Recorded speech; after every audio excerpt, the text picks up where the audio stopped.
Welcome to Forsaken by Shadows, a production of Stories by Sarah Danielle. By way of a brief disclaimer, this work is unofficial fan content not endorsed by Wizards of the Coast.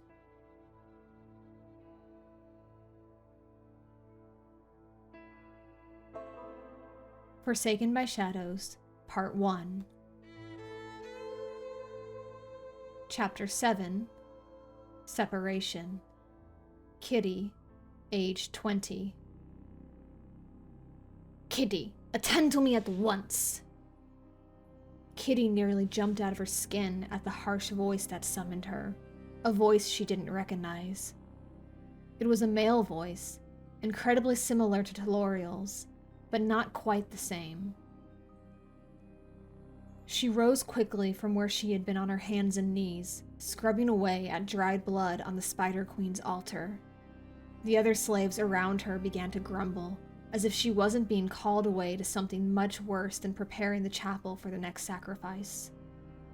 She hopped off the altar and wiped her hands surreptitiously on her apron, glancing up quickly to gauge the direction of the one who called her. She was so surprised to see that it had been Rismyn that she nearly forgot to drop her gaze again. It had been so long since he had spoken harshly to her that she hadn't realized it was him.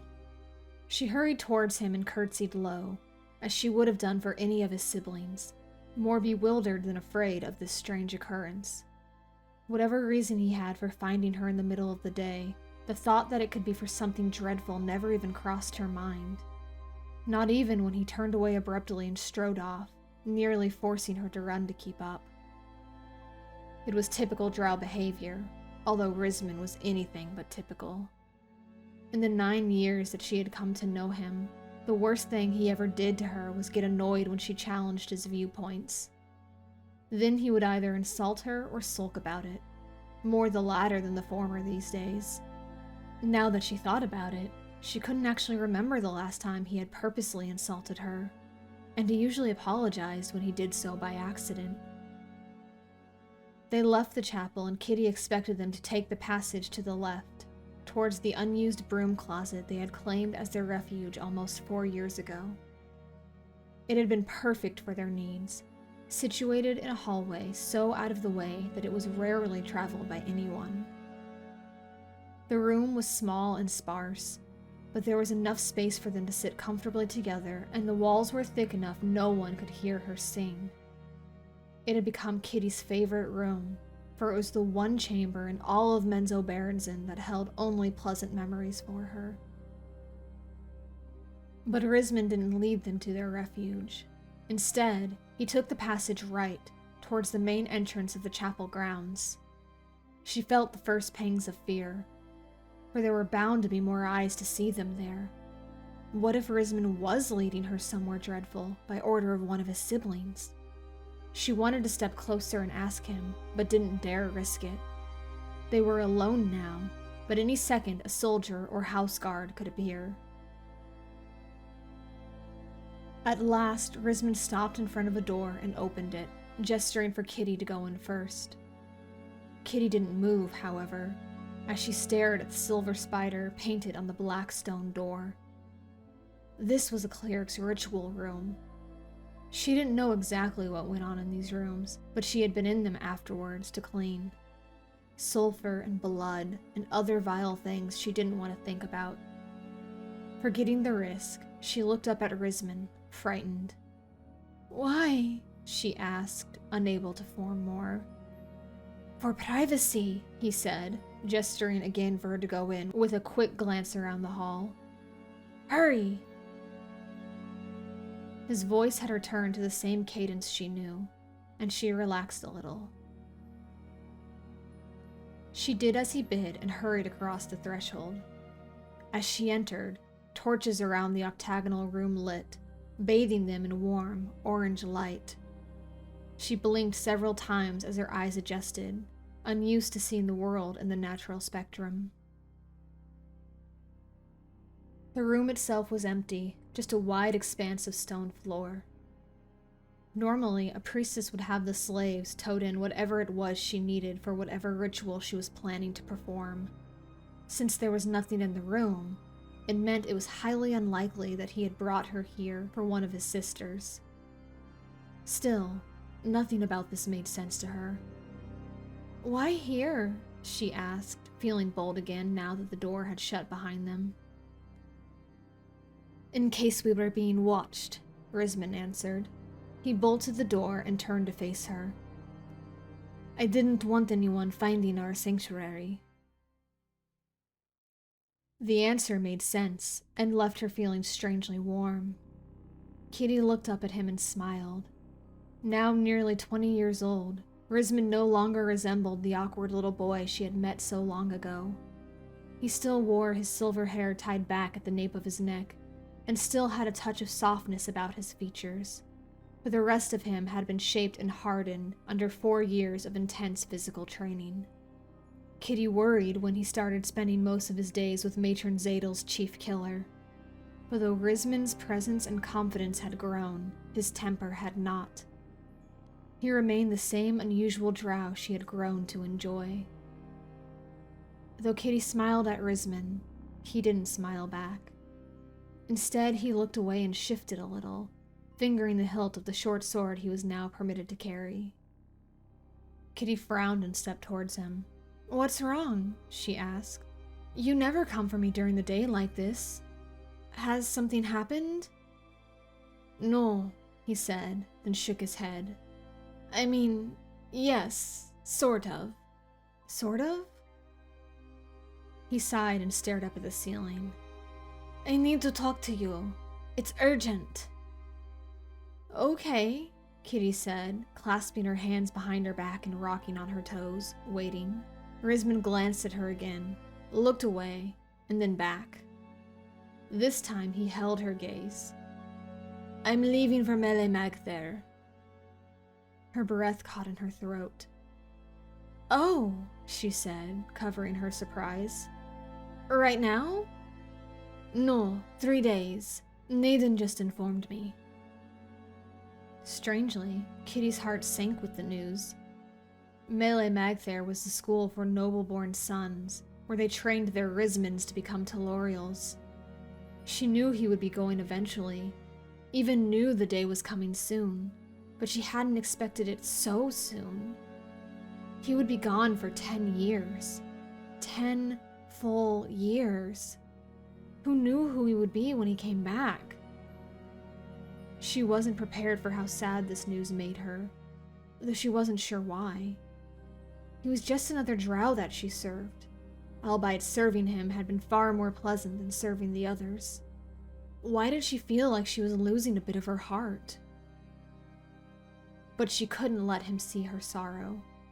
Rismyn wanted comfort and encouragement from her. She smiled and clapped her hands together. "Oh, Rismyn, this is wonderful! It's what you've always wanted! You must be so happy!" A shadow of a smile touched his lips. "Nervous, really," he admitted. Quite a bit nervous by the looks of it. Kitty's own smile faded a little. "There's something else, isn't there?"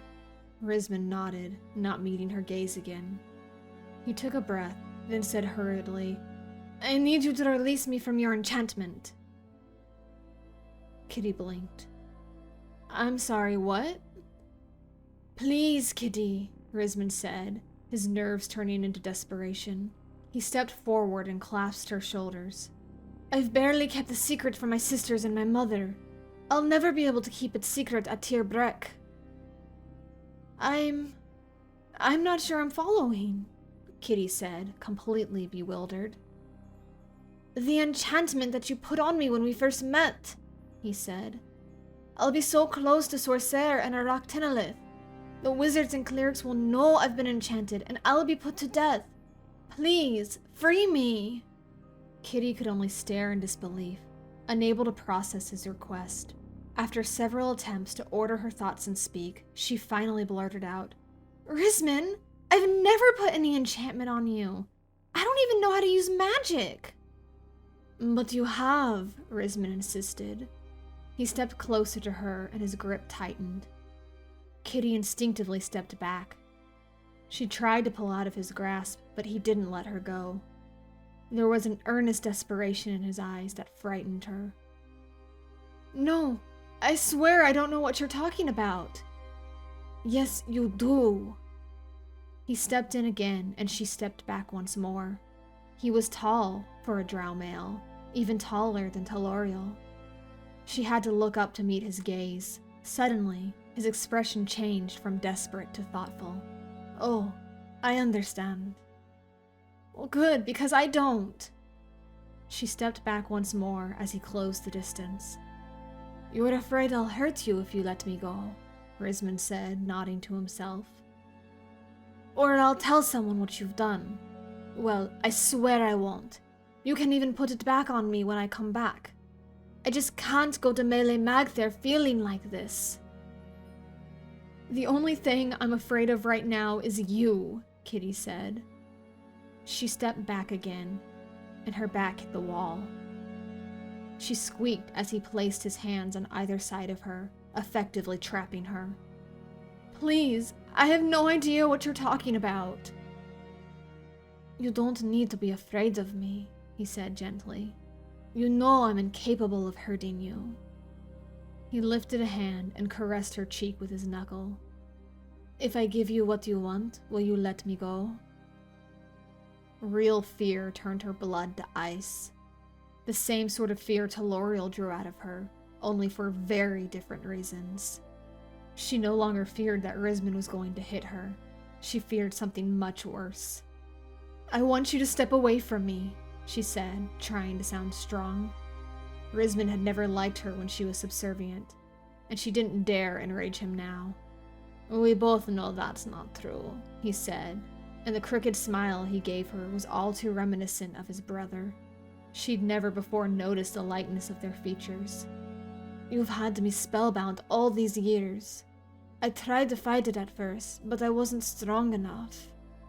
The hand on her cheek slipped into her hair, running his fingers through the full length of it. His other hand slid down the wall and anchored itself on the small of her back. I'm not mad. The truth is, I like it. I like the way you make me feel. It's okay. Kitty was horrified. She wanted to step back again, but she was already as far back as the wall would allow. Besides, his hands held her firmly in place. Rismyn, you're confused, she said, her voice trembling. I've done no such thing to you. Please stop this. You stop it first. The hand that tantalized her hair cradled her head, tilting it back.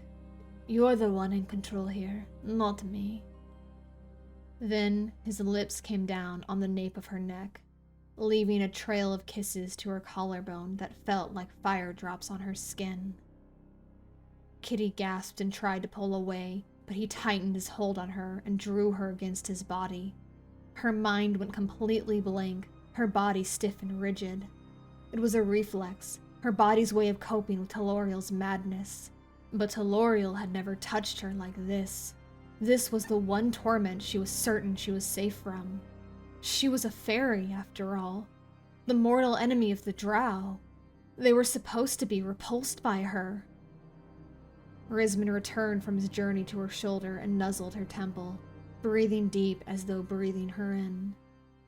So long, he muttered, and Kitty wasn't entirely sure he was speaking to her anymore. I've loved you for so long.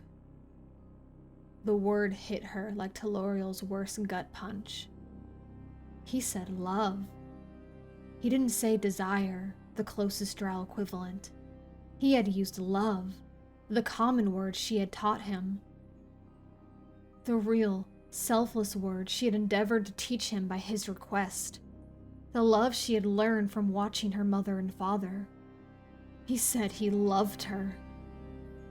A sack full of coal-hot rage ripped loose in her soul. With strength she didn't know she possessed, she placed her hands on his chest and shoved. Rismyn hadn't been on guard against such things.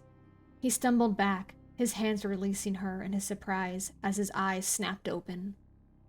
You can't love me, Kitty snarled, her entire being burning with contempt. Because the drow aren't capable of love. So many times, when Teloriel hit her, Kitty never saw it coming. She merely found herself on the ground with her jaw smarting. This she saw. As if time itself wanted her to watch, her gaze followed as Rismyn's hand rose in slow motion and came at her face, as though it traveled through water. She shut her eyes and braced herself for the impact, which sent her staggering. She tasted blood in her mouth. Kitty put a hand to her bruising cheek, looking up at him with fury unabated. "You see what I mean?" Rismyn stared at her with unabashed horror. He looked to his hand, as if confused by its actions, then back at her. Then he fled. It was all over that fast. Kitty sank to her knees, her hands clasping her chest as her heart quite literally ached. She couldn't wrap her head around what had just happened. It had to have been a mistake, or a dream. This couldn't be real. Rismyn could not have just tried to... She could still feel the phantom sensation of his lips on her skin, his hand through her hair. A torrent of anguish bubbled up inside of her, and she cried out, uncaring if anyone heard. Her vision blurred as tears began to rain on Lolth's unholy ground. Of course Rismyn could have tried that. He was a drow. He had no heart, just a shadow of what used to be one. When had she stopped being on guard around him? When was the last time she looked at him and saw him for what he was? A danger and a threat. She doubled over and beat her fist on the stone, trying to find an outlet, any outlet, for the strange internal pain gnawing away at her core. Why did it hurt so much? She was used to being used by drow. She was used to being used by Rismyn. Teloriel wanted her agony and her screams. Rismyn wanted her comfort and encouragement. Certainly Rismyn had been more gratifying to serve. Sure, she had fantasized once or twice that he cared about her, that he was her friend. But that was just that, a fantasy. She always knew, always acknowledged that he was a drow, incapable of caring. So why did she feel so viscerally betrayed? Perhaps it was the word, love. How dare he toss it in her face like that? And what was that nonsense about enchanting him? If she had such power, she would have bewitched Teloriel long ago into letting her go. How could he have even thought that? What gave him the idea? Maybe it wasn't really Rismyn. Or more likely, perhaps one of his sisters had compelled him as a cruel joke on her. Yes, that had to be it. Even though she seemed alone, they could be watching her right now, laughing at her sorrow. She needed to stop crying. She needed to get up and go back to scrubbing blood with the goblins. The thought brought a fresh torrent of tears to her eyes. She knew it wasn't true. This had all been his doing. Rismyn had hit her. He had struck her with the back of his hand, like every other drow in his family. Somewhere along the way, she had swallowed the lie that he was different, that she could trust him. It had been such a subtle deception. He'd crawled under her heart, probably exploited her need to feel a connection with another being. Had that been the goal of his torture all along? Make her fall in... Kitty gasped, going still as a statue. She had been letting her thoughts run rampant and wild, not caring what they turned out to be, until that last one. Fortunately, she had caught herself in time before she finished it. It couldn't be true. It had just been the fruit of her mad raving. But now that the idea had almost manifested in her mind, it hovered about the periphery of her consciousness, demanding to be entertained. Kitty shook her head wildly as another geyser of grief spilled from her eyes. No, no, no! It wasn't true. It couldn't be true. There were 1,000 other reasons that her heart ached the way it did, and none of them had to do with that. Kitty knelt on the floor for a very, very long time, searching for those reasons. By the end of it, she was forced to accept the truth her heart had been trying to tell her all along. Although she wholeheartedly believed it was impossible for a drow to love, she had allowed herself to love a drow. It was the only thing that made sense.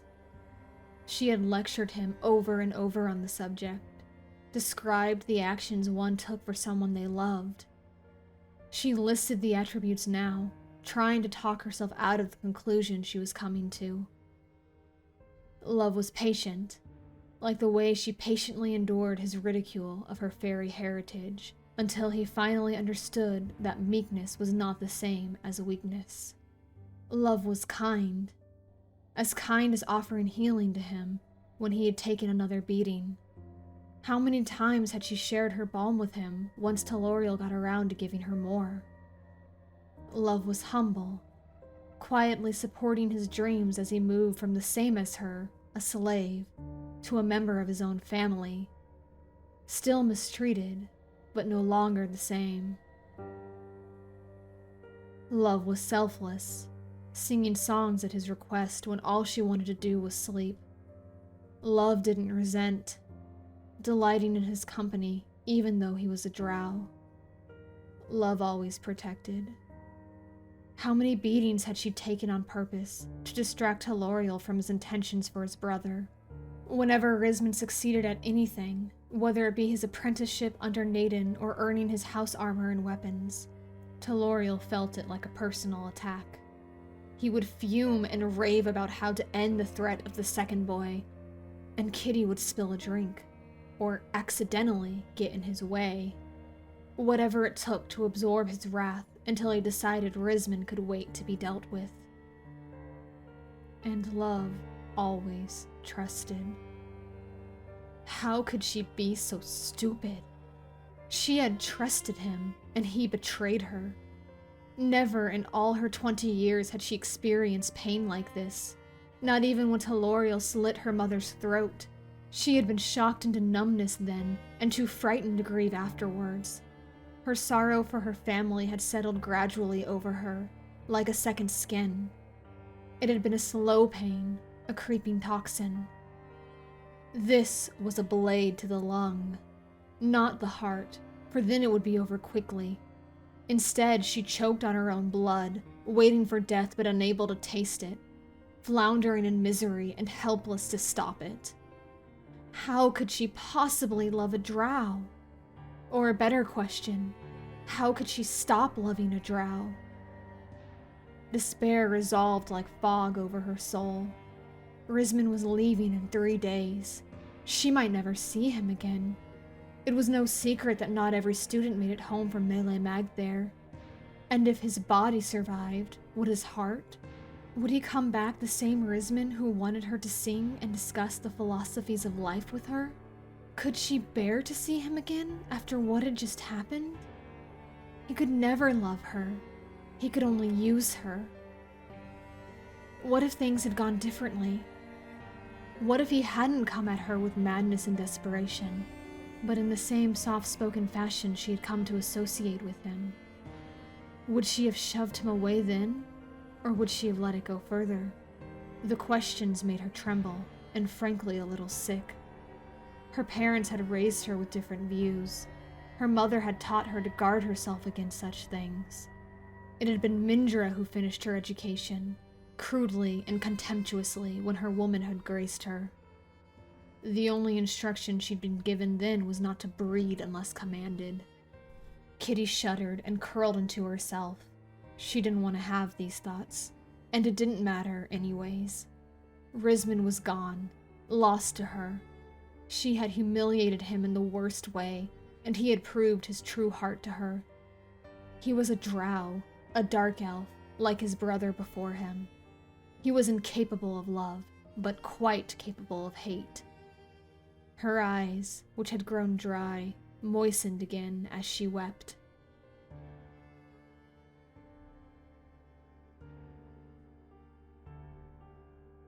Thank you for listening to this production of Forsaken by Shadows, written and voiced by me, Sarah Danielle. The music and ambience for this episode have been provided by Tabletop Audio. You can find their work at www.tabletopaudio.com. If you enjoyed this production, please like, share, and subscribe to continue following along with Kitty and Rismyn's journey through the Underdark. And I promise you, even in the bleakest cavern, light will find a way.